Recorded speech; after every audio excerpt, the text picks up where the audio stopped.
Hello, welcome to Financial Freedom Channel. In this video, we are discussing Nifty trade setup for tomorrow, that is 24th of February 2021. Well, as always, we'll start off by looking at some of the important data from option chain, and we'll look at the FII and the II activity from today's trade, and then we'll follow this up with the Nifty 15 minutes chart just to analyze where the market is going to go in the next few trading sessions. Well, when we see the option chain, we can see that the 15,000 call option has the maximum open interest at 69,000 contracts, and that is followed up by 14,900 strike price with 47,000 contracts open. So it is really apparent that 15,000 is going to be a really big resistance for the market in this expiry. And when we see the maximum put open interest, we can see that 14,500 has the maximum open interest, and then followed by 14,700 strike price. So we can hear from this data, it is appearing that the market is going to be between 14,700 and 15,000 in the coming few trading sessions until expiry. We'll have to wait and watch to see whether it actually is the case. And when we talk about increase in open interest, this is really interesting. Both 14,700 call and put has seen the maximum increase in the open interest in the current trading session.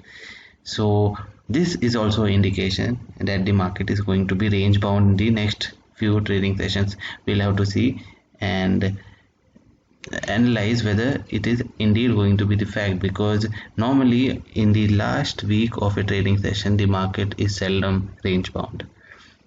Well, to analyze further, we'll go to a 15 minute chart of Nifty and we'll try to analyze where the market is going to be in the next few trading sessions. But before that, we'll look at the FI and the II activity from today's trade. As we can see, FII has given a shocker today. They have sold for 1,569 crores in today's trading session, which is an anomaly.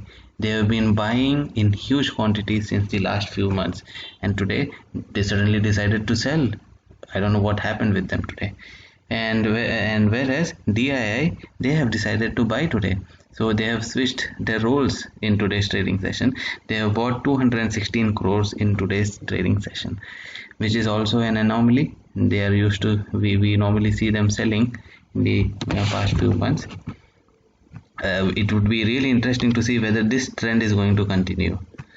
And when we see the open positions of FII and DII, this is the normal position. FIIs are net long in the index and DIIs are net short in the index. So let's now go on to the chart analysis to identify where the market is going to be in the next few trading sessions. Yeah, this is the Nifty trading chart, and Nifty chart for 15 minutes. It made a top over here, 15,421. Since then it has been in a continuous bear trend, and this is the first time when it broke the channel of the bear trend, and after breaking it, it went sideways. This is a normal thing. What happens after breaking a channel, it normally goes sideways, and it rarely turns into a bull trend immediately after breaking a bear channel. What happens is it will consolidate for some more time, and then it will either go up or it will come down. So what we expect from the chart over here is a consolidation in the next few trading sessions. However, since it is expiry week, the consolidation would be furious. It would be really volatile, but at the end of the expiry, you will find that the market is around where it was in the last few days. So if you are going to go long, then this has to be your stop loss. If you're going short, this has to be your stop loss. This is a major higher low, 14,900. If it crosses 14,900, you have to come out of the trade. And if you're going long, then this swing low is a really important level to out short for. If you're wrong and the market is below 14,642, it's a sign that you have to get out of your shorts immediately. Yeah, so that's it for today, and thank you for watching.